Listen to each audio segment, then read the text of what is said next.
If you're here to hear about Ctypes, you're in the right place. My name is Timby with SmartFile. We use a lot of open source and Python for our software. We have the opportunity to use a lot of C libraries and use Ctypes to do so. So today I want to introduce Ctypes to you. Has anybody here used Ctypes before? A couple hands? Okay. Ctypes is a tool you don't need every day as a Python developer, but when you need it, it's indispensable. It's very useful. It allows you to use C libraries from Python. So you can call existing libraries or write your own. So who should use Ctypes? I think you should. The reason is because, first of all, it's already installed in on your system with Python. It's included in 2.5 and above. It's already used for a couple standard lib modules, multiprocessing and UUID. Actually, under the covers, use Ctypes. It's simple to get started with Ctypes as a Python developer. It's very Pythonic. You don't have to learn a new syntax or anything like that, so you can get started easily with Ctypes. But why would you use Ctypes? What situations would warrant its use? First of all, there's thousands of C libraries out there. So any problem you need to solve, there's most likely a C library that already solves that problem.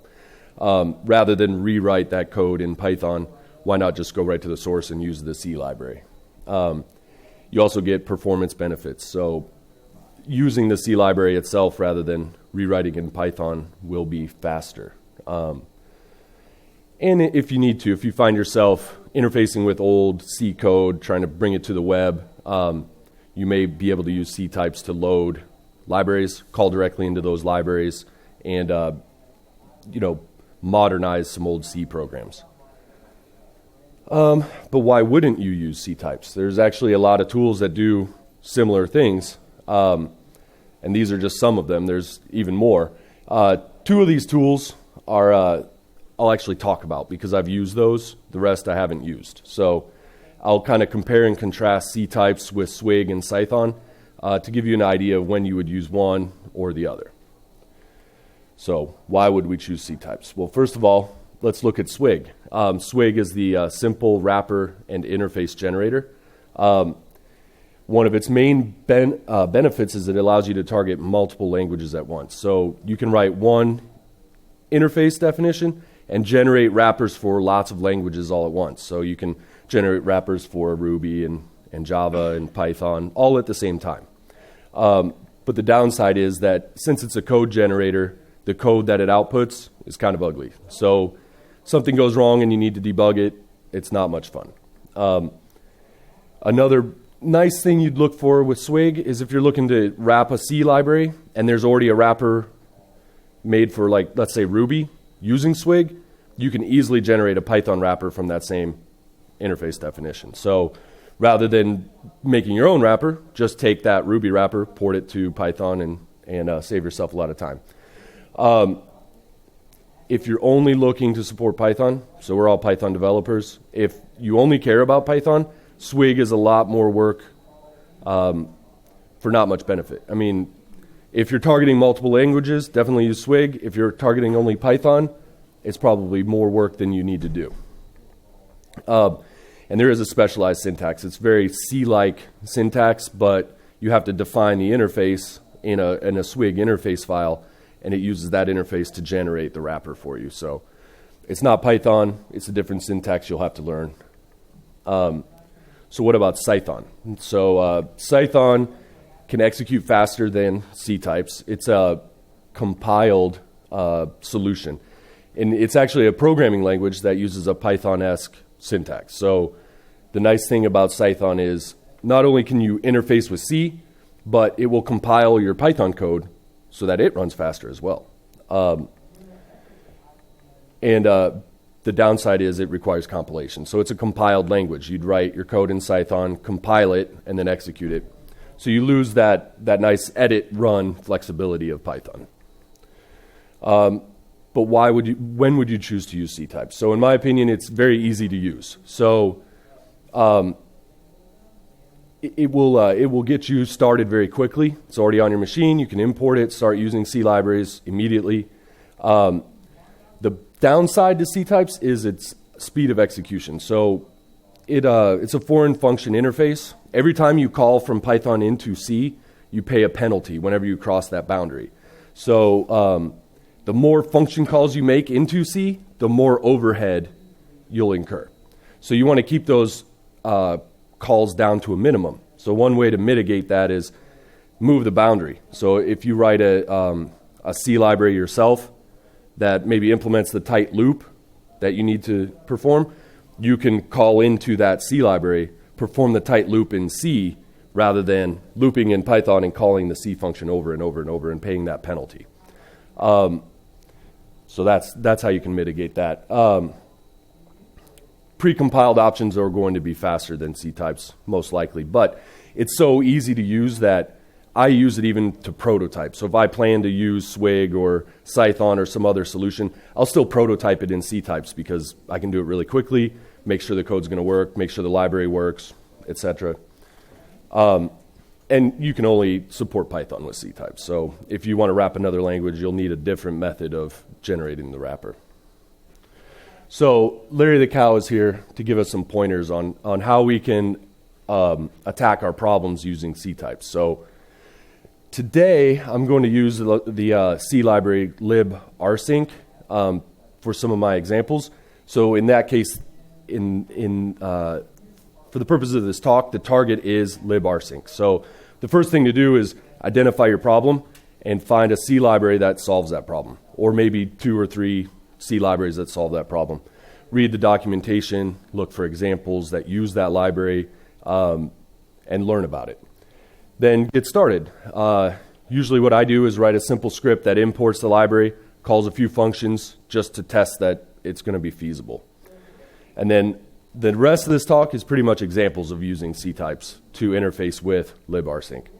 And hopefully the result of using Ctypes is utter devastation of your programming challenges. Thank you for laughing. So like I said, today, most of these examples will be using libarsync. On my Fedora machine, yum install libarsync, also yum install libarsync devel. So the devel package contains the header files, which will be very useful when using Ctypes because that's where all of the different structures and constants and everything are defined within that header. So you'll refer to that as you're wrapping the library. The reason I like libarsync and the reason I used it for this talk is it's a mature library. It's been around for a decade. There's excellent documentation for this library. So you can learn about it by reading the source code comments. There's a high-level developer's handbook, and there's tons of examples. So this library is used in a lot of C programs. It's also, there's a wrapper for Python. Didn't suit my needs, so I wrote my own and used it in this talk. But it served as a great example. And it's very fast. So the other alternative would be to write the rsync algorithm in Python. And there's no way you could touch the speed of libarsync. So to get started, like I said, a simple test to import the library. You basically import Ctypes, and then the util has a nice function called find library. So you can pass it the name of the library, in this case rsync, and it'll search all the usual locations to find that shared library. And then load library makes it available to your Python program. And that's basically all there is to it.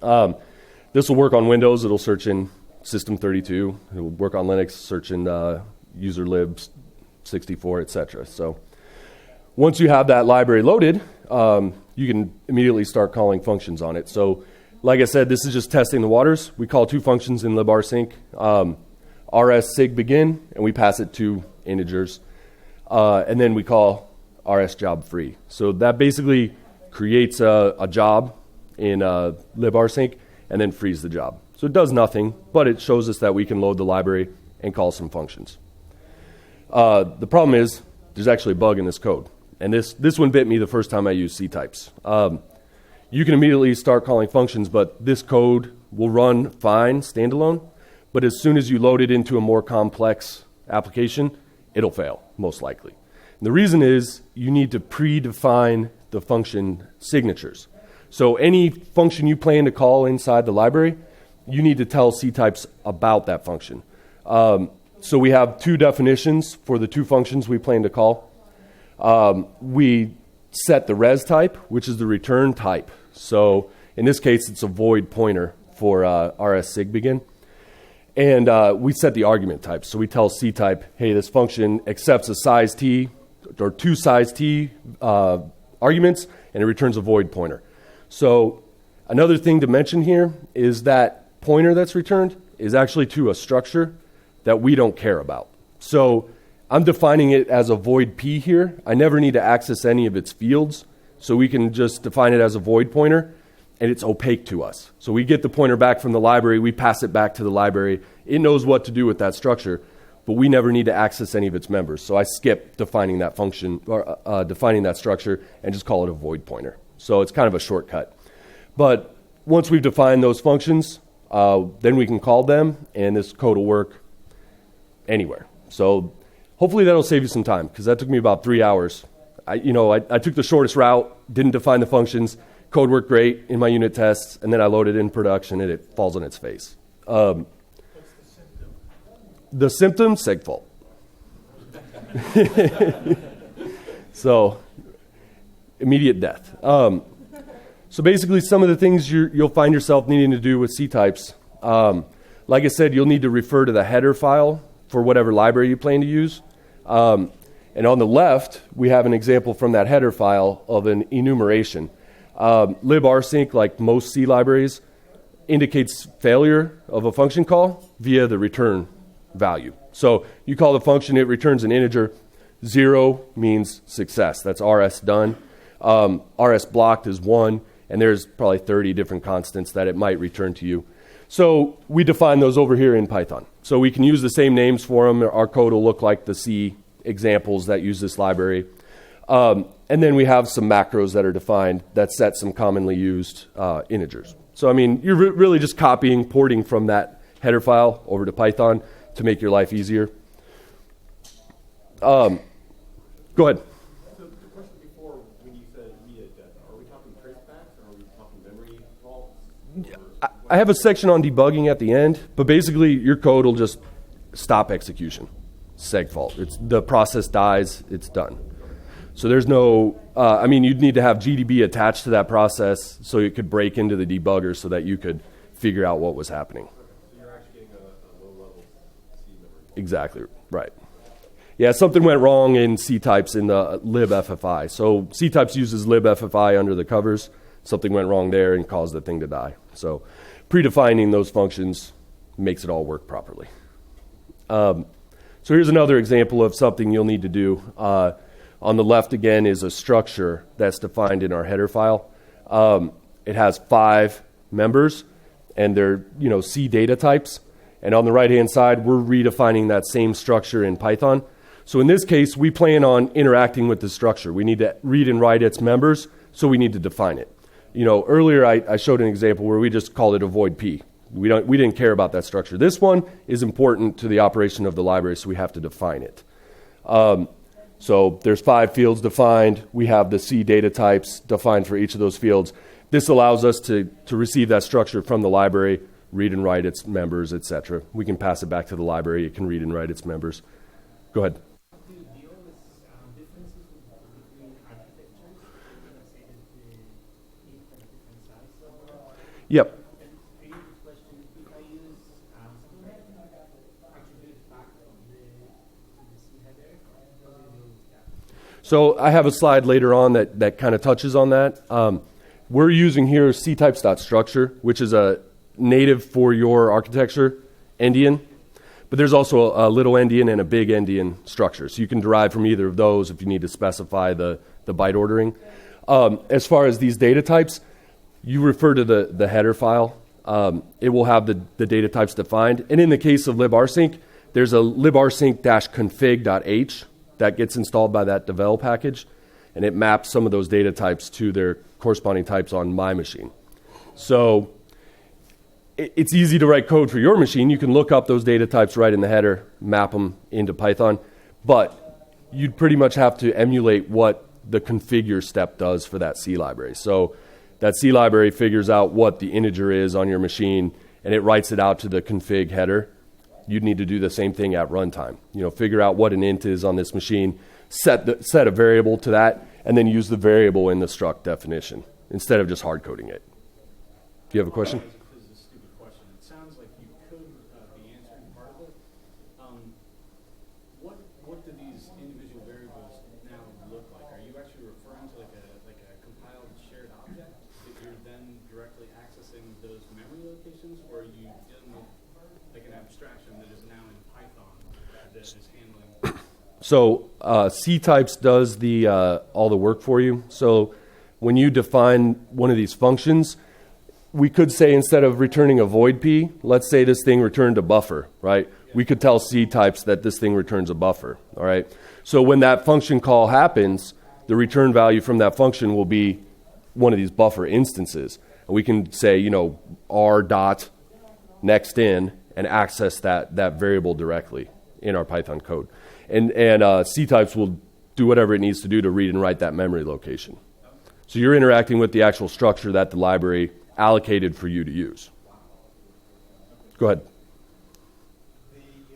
Defining equivalent constants and structures, formats look like they would be reasonably okay to generate automatically from the header file. Are there tools that do that? That's a good question. I don't know of one. So I usually define things as I need them. So as I'm implementing the wrapper for this library, I'll say, now I need to check the return value, so I'll go look up the enum and port that over to Python. There probably is code that does that.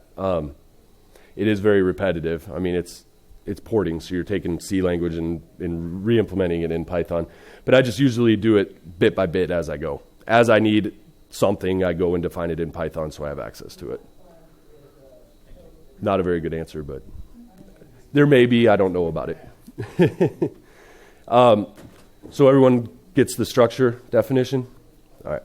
So the next thing that Ctypes allows is callbacks. So we kind of touched on calling C functions from Python, but Ctypes actually allows C to call back into your Python code. So there's some situations, I/O completion or event systems or error handling where the C code wants you to give it a pointer to a function, and the C code will call that function when something happens. The way that Ctypes allows that, and this is the slide I talked about where I touch on the config.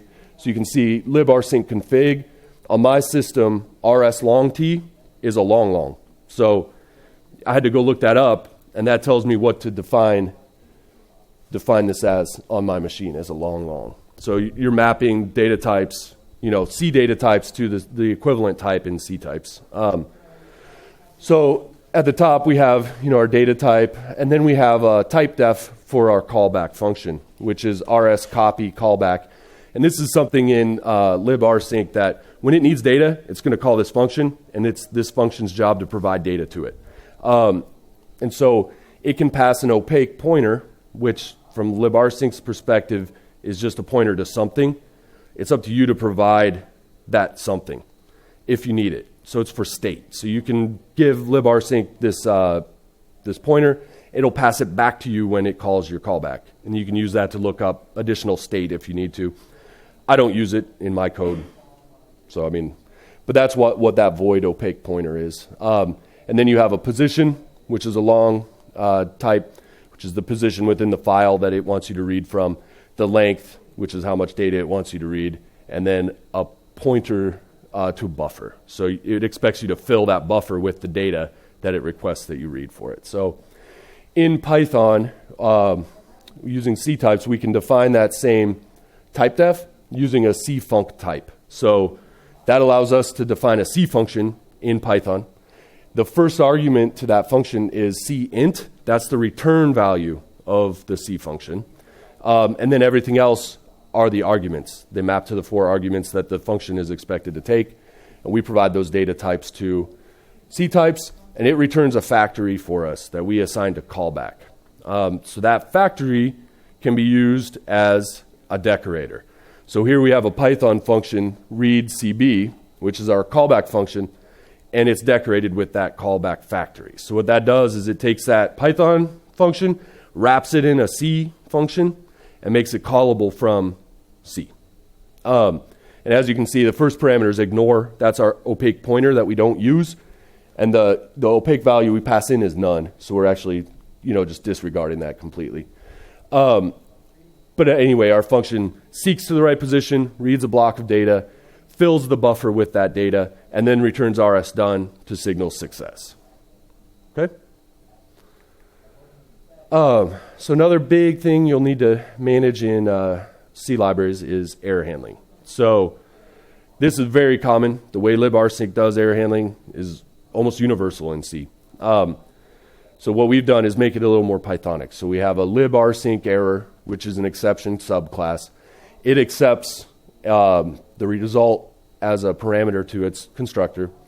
And then it calls rs string error, which is part of librsync, which will convert that integer error code to a human readable string.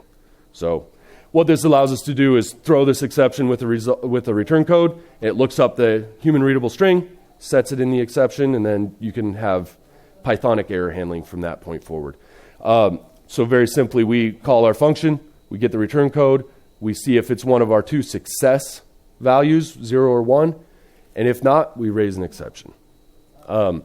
This is so common, and Ctypes actually has a shortcut for us. When we define those functions, and we set the res type and the arg types, we told Ctypes what data types the function accepts and what data type it returns. You can also set a third value, which is called error check. So error check is a Python function that's run every time this C function is executed. So it executes the C function, and then it takes the return value from that C function and calls error check and passes it to that. So that error check function can do the checking of the return value and raise the exception in the case of failure. So once you set that up, then it's automatic. Then you can just call your C functions, and the errors are handled as exceptions in Python. So what I did, I have a simple little factory. It takes what we deem as successful return values. After the function's called, the return value is checked to make sure it's in our success return codes. If not, it raises an exception. Otherwise, it returns the return code, and that's it. So this slide is more about error handling. You'll probably never need it. This is the way libc does error handling. It uses a global variable called errno. So whenever you call into a libc function, if any type of failure occurs, it will return some type of value to let you know, hey, an error occurred. And then it's up to you to go look up the error code in errno. So Ctypes has special handling for that. When you import the library, you have to do it by hand. You can't use that handy load library function. But you instantiate a CDLL, and you pass it this keyword argument, use errno. And what that does is it engages the machinery in Ctypes to grab that errno global after every C call and then make it available to you. So we import libc. We define string error, which is kind of like rs string error in that it takes an error number and converts it to a human readable error code. We call open with an invalid path. So when we call open with an invalid path, it returns -1 that says, hey, some error occurred. And then we can raise an exception, call string error, and convert the last error number to a human readable string. So that's how you'd handle errors in libc. Python actually already has os.string error, so you can skip this whole section of you calling string error directly in libc. Python already provides it as part of the language. But as an example, I included it. Both ways to do it. Most likely in your error handling code, you'll be checking return values, mapping those to error conditions. So then freeing memory. One nice thing about Python is the memory management. So it has garbage collection. So whenever memory is allocated, Python frees it for you, and you don't have to worry about that. It's automatic. When you are interacting with C libraries, you lose that capability. So now it's up to you to free all memory that the C library allocates for you.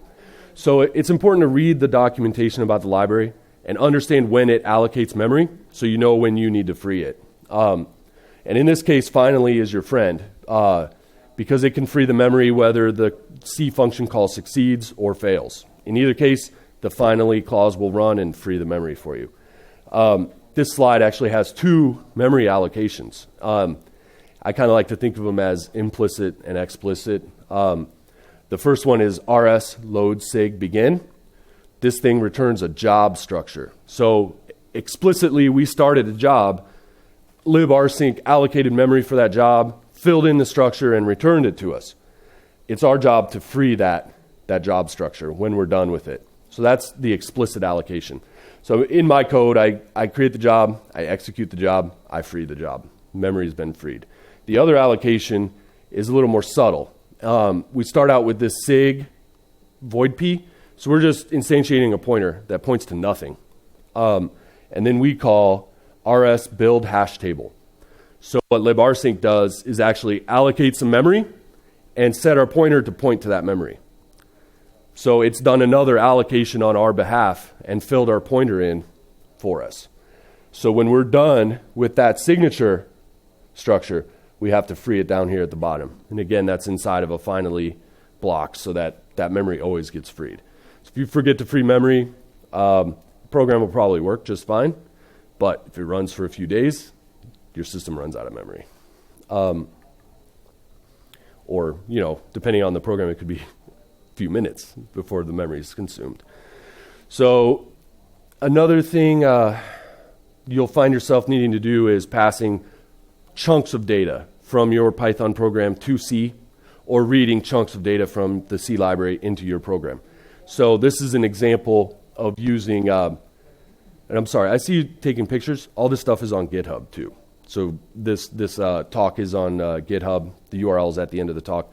All of this code comes from my libarsync wrapper, which is also on GitHub. So basically, this shows how to send some data into libarsync. So what we do first is we instantiate one of those buffer structures. So that's that buffer structure with 5 members that we defined way back at the beginning of the talk. So we allocate one of those. Then we read a block of data from a file. And then we set some members on that structure. So next in, we take that block of data we read, which is a Python string, and we create a character pointer that points to that string's data and set it to this member on the structure. And then we tell it how many bytes are in that buffer. Another thing about C is strings are always 2 things. You have a pointer to where the string or the data lives, and then you have a length of that data. So you have to tell the C library how much data to expect at that memory location. So that's what we're doing here. We're telling it where the data is and how long that data is, and then it wants a Boolean flag to let it know whether we're at EOF or not. So what we do is we just say, if the block evals to false, then the file, we've read past the end of the file, so we set EOF into true. So then we call rsJobItter, and libarsync consumes that buffer and does its work. So we're basically taking a Python string, turning it into a pointer and a length, and allowing the C library to consume it. The other side, and this code is all intermingled, but I broke it up so we could see it on 2 slides. But this is how we read data back out of libarsync. So in this case, we ask Ctypes to create a string buffer for us. We want libarsync to fill that buffer. So we don't start with a Python string. We start with a lower level Ctypes string buffer. And then we cast that as a character pointer and set it on our structure. So we're basically setting it on that structure that we're going to pass into libarsync. And again, we have to tell it the size of that buffer. So we ask Ctypes to allocate the buffer and make it size that. And then we tell libarsync that's the size of it, so it won't write past the end of that buffer. Then we call our function, pass it by ref. We pass it our buffer struct. It does its work. And then we can read back the return data. So libarsync's a little, I don't want to say funny, but the way it works is we set avail out to the size of our buffer, which is basically empty. It's just a memory buffer where it can put its results. When it's done, avail out is how many bytes are left in that buffer. So if we pass it in and the buffer's 16 bytes, if it writes 4 bytes to that buffer, avail out will be 12. So what we do is we take the block size that we originally allocated minus the number of available bytes. That tells us how many bytes were written by librsync. We can access those using the raw property of that string buffer. So it works like an array, like a list, allows you to get those raw bytes back from the library. So boom. So far everything's worked great. None of our code has crashed, except that first example. But that's not the real world. Our code always crashes, and we have to deal with it when it does. So how do we debug programs we've written in Python using Ctypes? Well, what I've found is the best tool is GDB, which is the GNU debugger. Some things you'll need to make sure you do is install the symbols for whatever libraries you're using. So in this case, I'm on Fedora again, so I can install GDB. And then I do debug info install Python and librsync. So that will install the symbols for the Python interpreter and for librsync, which is the library I'm using. The reason I want those symbols is they allow you to map the bytecode in memory, the running, executing code, back to source code lines. So when the code crashes inside librsync, it'll tell you what line inside of the librsync project it died on. It'll print out variables and all that stuff. So here's a simple program that crashes. It uses a null pointer. So it calls rsJobFree and passes 0. That should be a pointer to a job, but we made it 0. It's a null pointer. So it's going to segfault when we run this. So we run it under GDB. We tell GDB to run Python. We tell Python to execute segfault.py. There's lots of ways to invoke Python. So you can, invoke GDB. You can either run your program via GDB, or you can attach to a running process. So if you wrote a daemon or something in Python, you could get its PID, tell GDB to attach to that PID. You can use any of those methods to attach to your code. So basically, once GDB runs our program, it dies with a SIG-SEGV segmentation fault. Since we have the symbols, it can tell us that it died in rsJobFree. It can tell us that the job variable has a value of 0, and that's in job.c line 87. And then line 87 of job.c is this, where it's trying to access a member of a null structure. So it dies. One thing I found interesting here is that this call stack, if you do BT, just like in PDB, you get a stack trace. What I found interesting is, one, it uses libffi under the covers to make these calls into C. 2, there's actually 7 or 8 stack frames between our C function call and our Python code. So Ctypes calls 7 functions just to be able to call that one C function. That's where you pay that penalty for crossing the boundary. That's the stuff that would go away if you wrote your own wrapper in C directly. So, I mean, that's the whole talk. That's everything I had planned to talk about. If anyone has questions, please ask them. Just in regards to that that performance hit, that actually doesn't take place though if you've already instantiated everything. So say you return like this object reference and you can then execute it again within Python. It doesn't have to go through all of those function calls you just mentioned. It can just directly access the object. It may. Yeah, the question is, once you've invoked a function in using Ctypes, is it faster the next time you do it? Is that the question? Yes.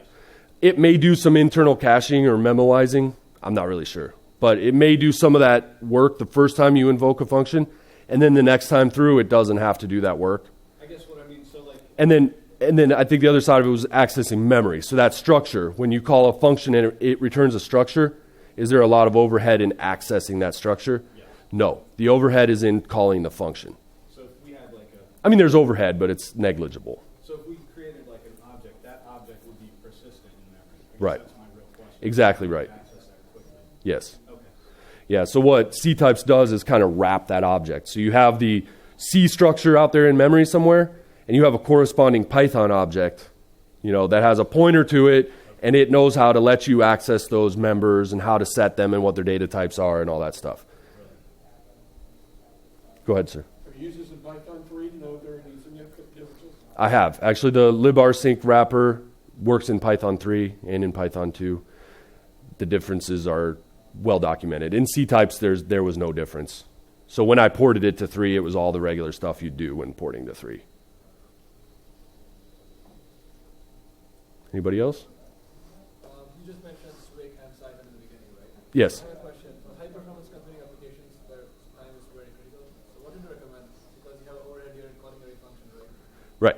Right. What I would recommend is writing your own wrapper. So use the C Python API and write a function in C that calls the C functions you need to call, and use the C Python API, define that function, write your own module in plain old C. Mm-hmm. What is support for C++ standard library in this case? What's that? The C++ standard library, the new one, C++ 1.1. What's the extent of support for Ctypes? So in C++, I mean, you have kind of the same problem you have calling C++ from C, which is like name mangling. That happens differently with each compiler. So, I mean, the problems are the same. You know, once you figure that out for your specific compiler, you can call into C++, but once you recompile that code, the names will all change. And Ctypes can work effectively with C++ as well. I mean, it doesn't have any special handling for C++. So, I mean, I've never tried to use it, but I know that it doesn't have special handling. So I've called into C++ from C. It'd be the same work you need to do to call it using Ctypes. Okay. All right. Is that it? All right. All right. Thank you very much, guys. Thanks a lot.